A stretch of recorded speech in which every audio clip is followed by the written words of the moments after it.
Alright, this is the revision slash recap session for Unit 1 Online World. First of all, we're going to start with online services. Online services are different services available on the internet, such as email, instant messaging, news groups, social networking, online conferencing, and blogs.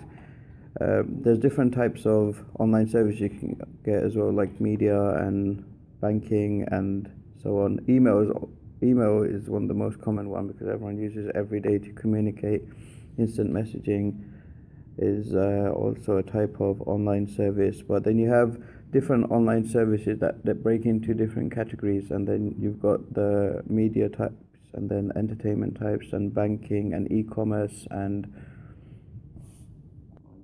we also have government, which people can use for online voting applications and maybe revenue collection. One of the most important ones is VLE education, because we all use Moodle and other services on the internet such as BBC Bitesize and Teach ICT. There's also business services with web conferencing, business networks, collaborative work, and people use all kinds of downloading services also. So one of the good things about the internet is that it allows you to do real-time communication. But real-time communication is used in different ways, like train timetables, news service updates, traffic reports, flight statuses, and weather. You can get different information that's coming in live from other places, so you can see how things are changing in the weather pattern or the train times or the bus app, or on Google Maps you can stand next to the bus and check how far the bus is.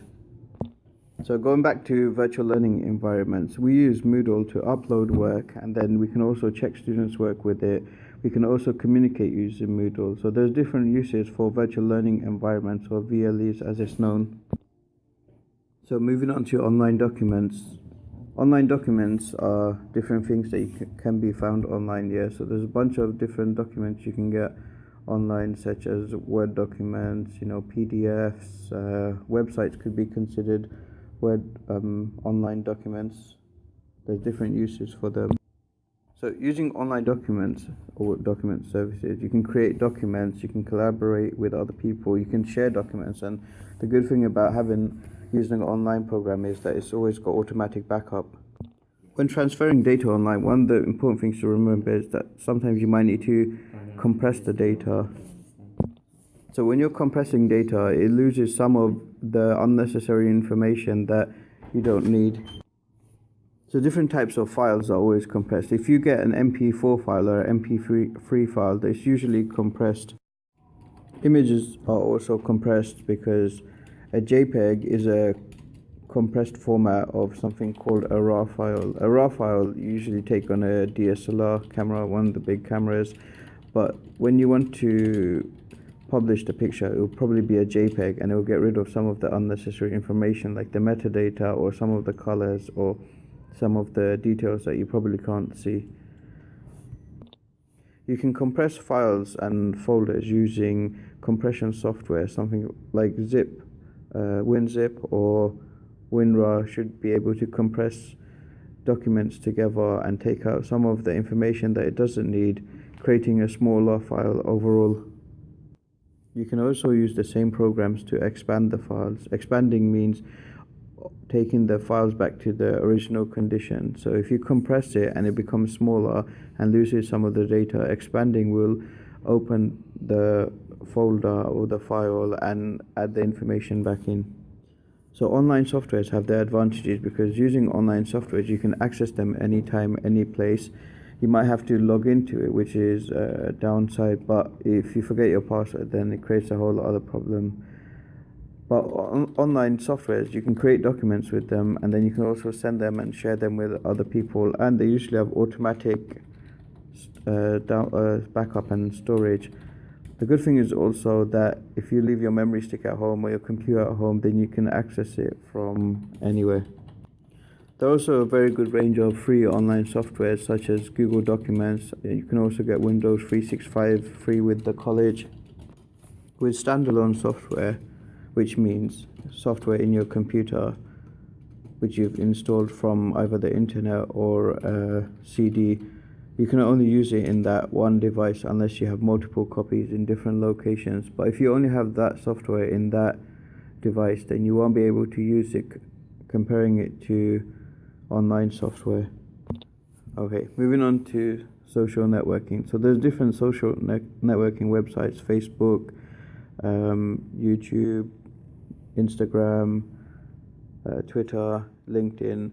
All the social networking websites are using information in different ways and sharing information in different ways. If we take Facebook, for example, they can share information in the form of text, videos, images, and hyperlinks.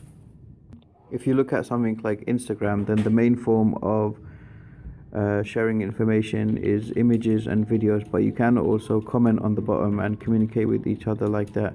And I think they also have Instagram messaging now. So when online using social networks, remember it is important to have netiquette. Netiquette means being polite online as well as offline. So if you're a good person online, you shouldn't go. Well, if you're a good person offline, which is in the real world, you shouldn't go online and start bad mouthing, trolling, and generally, sending verbal abuse to everyone else. Because if you don't do it in the real world, then you shouldn't do it online. On your social networks, you have profiles, you got network of friends, you got online community, virtual world chat, and chat rooms. These are all different things that are related to social network, because your network of friends is your friends, and then you're part of the online community. On the social networks, you can also go into chat rooms and talk to each other, so you can talk to your friends. But if you're looking at Twitter, then it's like one big chat room, but you can also have one-to-one messages. So when communicating on social networks, we all use instant messaging, and then instant messaging is also a type of communication that is called client and server role. In the client and server role, there's a server which is in the middle of the network, and all the other clients are people or users trying to communicate with each other. So if I was to talk to someone else, then I would send a message which will go through the server and then end up at the other client side. And then whenever you get a message like that, it pings and lets you know that you've got a message, and then you can reply back the same way through the server. Instant messaging is a type of real-time communication, but it's not exactly real-time, because once you send the message, there's a slight delay on the time they reply back. If you was to talk to someone over the internet, then you could be talking in real time. If you're talking to someone over the internet, then you will be using something like VoIP, which stands for Voice over Internet Protocol, which is the way we communicate over the internet. It translates our analog voice into digital signal, which passes over the internet, goes to the receiver, and then it's translated back into analog sound through the speakers.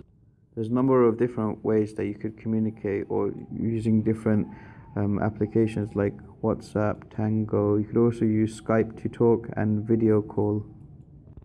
So moving on to cloud computing. Cloud computing is when you use online servers to save digital files. So for example, if you're using a mobile phone and you decide to back up your pictures to one of the servers on Google Drive or the iCloud, then you'd be using cloud computing. Cloud computing is also when you use online softwares to access your information. So if you created a document online using Word 365 and then save it to the OneDrive and then retrieve it from another computer, that's an example of cloud computing. But cloud computing has its advantages and disadvantages. Good thing is that you can access it anywhere, and you can download it to most devices that have compatible apps or softwares. But the bad thing is that you always need internet, and it takes time to upload and download it.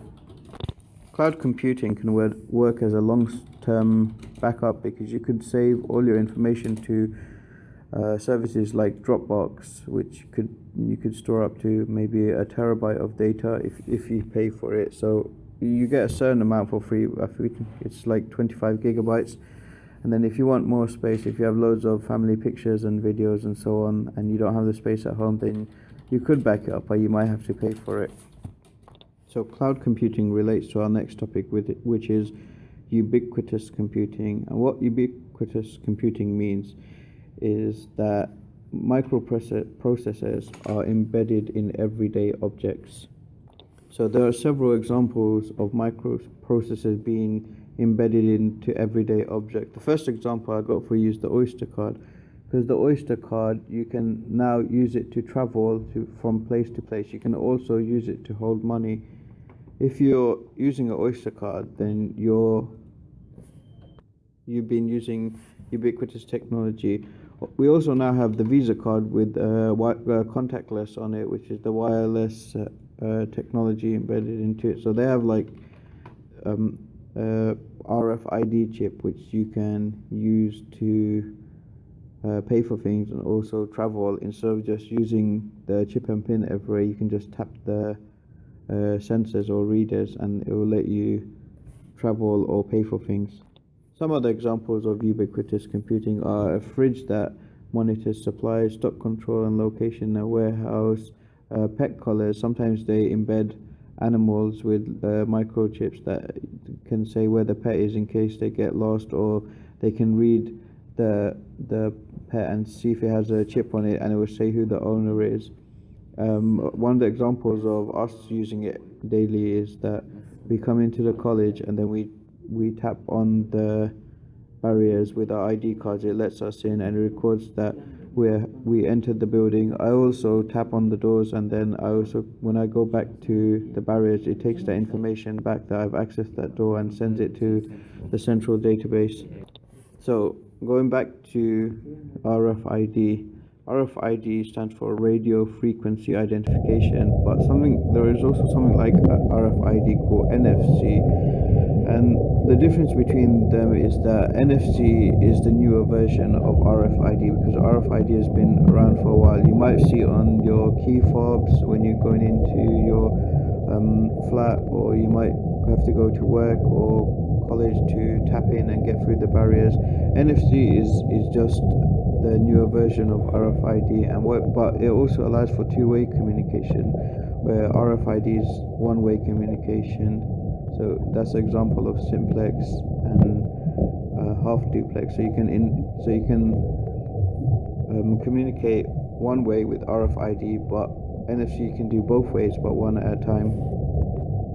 So the internet is a global network of networks. That means every computer has its own small network, which is called a local area network, also known as a LAN. But the internet is called a WAN because it's a wide area network.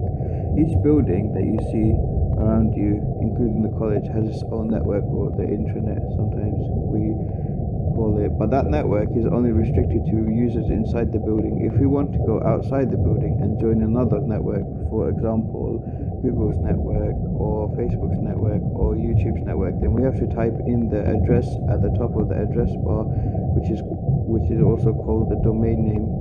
That domain allows us to travel from one network to another. So one of the ways we connect to the internet is using internet service providers, or ISPs. These ISPs have POPs, or point of presence, which is the different locations that you access the internet from, and it's the also destination that you want to go to. So point of presence, or POP, could be your ISP's location and then wherever you want to go to. So they also give you network access points, this means that the network access points are the closest points that you can access the network. For example, we have Wi-Fi in the building and we have routers all over the building. So the router will be one of the points that you access the network from, whether it's wireless or wired. So you, the client, can connect to the internet from different access points. The client is the person who's always using the computer, and then you connect to a server, which is in a storage house somewhere on the planet, and all the big companies have servers which contain their information. So there's different ways we can connect to the internet. The first way is using a wireless or wired format. So if we have an Ethernet cable connected to a PC or a laptop, then it's going to be a wired connection. But we also have wireless connections which use Wi-Fi signals from the routers. There's two different types of internet connections that you can have. You can have broadband or dial-up.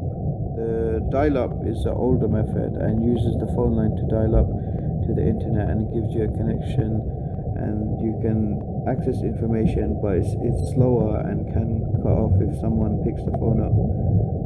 Broadband, you can talk on the phone and use the internet at the same time and has much faster speeds.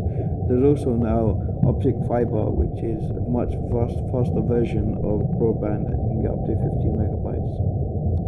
Your ISP can provide that, and they can also provide you with online storage space and email. The way you communicate through the internet is using TCP and IP. First of all, you have a computer. Once you request the information by typing in the address or clicking on a link on the computer, it has to send a request to the server. That request is then processed by the server and then is sent back using the IP address. But the way TCP works is it breaks down information into packets and is sent over the internet. Some of the information can get corrupted, but your IP address will request the information again and then is sent back to you. The router is responsible for disassembling and assembling the information once it's received. The speed of your information depends on how much bandwidth you have. So if you have fast download speeds on the internet, then you'll get your information faster. Bandwidth just means how fast information is passed through. So if a website such as YouTube has high bandwidth, that means a lot of people can access it at the same time. If the same number of people were to access the college website, then the college website will slow down, shut down, and just become blocked with a lot of internet traffic. So there's different types of ways of transmission or sending data or transmitting data. We have serial and parallel. Serial is one-way transmission, and parallel is the same way, but it has more lines of communication. So first of all, we need to go to the address bar to access information, and usually we type in www.google.com. But before that comes the HTTP, and the HTTP stands for Hypertext Transfer Protocol, which is the standard of all websites on the internet that we access. We don't even have to type that on anymore because the web has become standardized, and HTTP is the protocol which is used to exchange data and communication. So if we're sending data over the internet, it will come in Hypertext Transfer Protocol. Then we've got HTML, which is the type of information that we see. So we see a graphical version of HTML. So all the nice looking websites, if you go to view and source on any computer, you'll be able to see the HTML behind the page. The URL is important because the URL has three different parts to it. First of all, it has the protocol, which is HTTP, or protocol just means the way we do things or the standard. And then it has the domain name, which is the name of the website. So it could be Google or MathTrain, or it could be even Facebook. And then you have the pathway or the location that you want to go to. So remember the three parts: protocol, domain name, and pathway. Then you can log on to websites such as Hotmail. Hotmail is an example of webmail.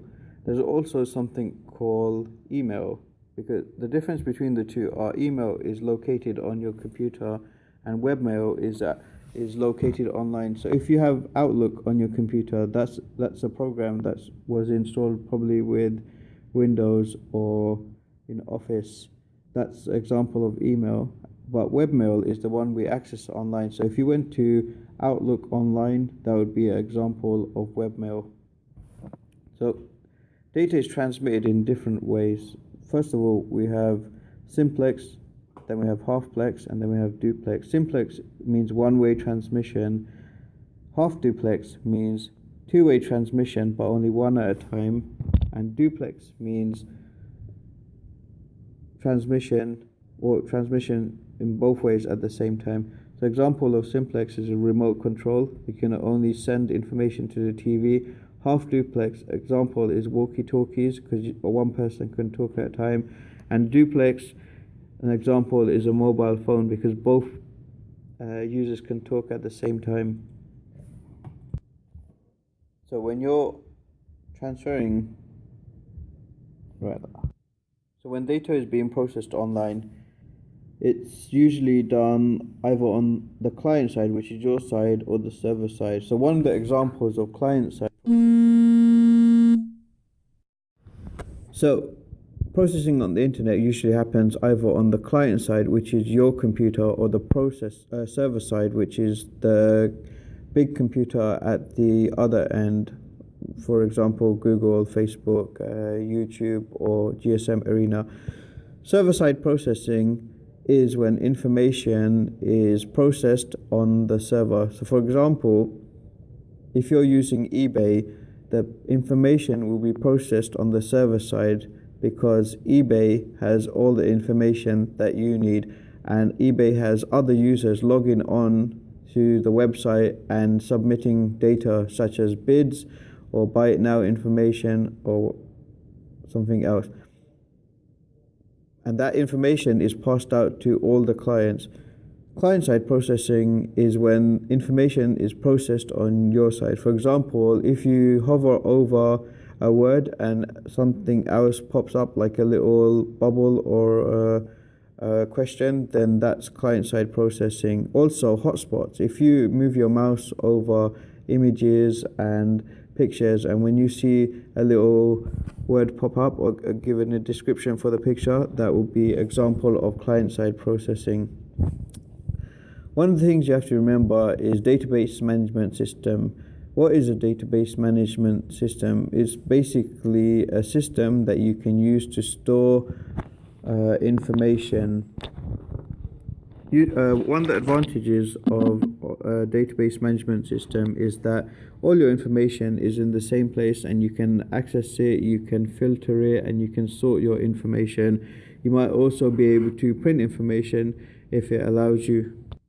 So database management system can be used by different departments in an organization. So you could have human resources, customer support, sales, or even like by yourself, you could access any information that you wanted. So if you had a client list on a database management system, you'll be able to access the program and look for any information that you need. You could look for information by account number, date of birth, address, postcode, so on. Okay, that's it. Good luck with the exam, and if you need to listen to it again, listen to it and research any other words that you need.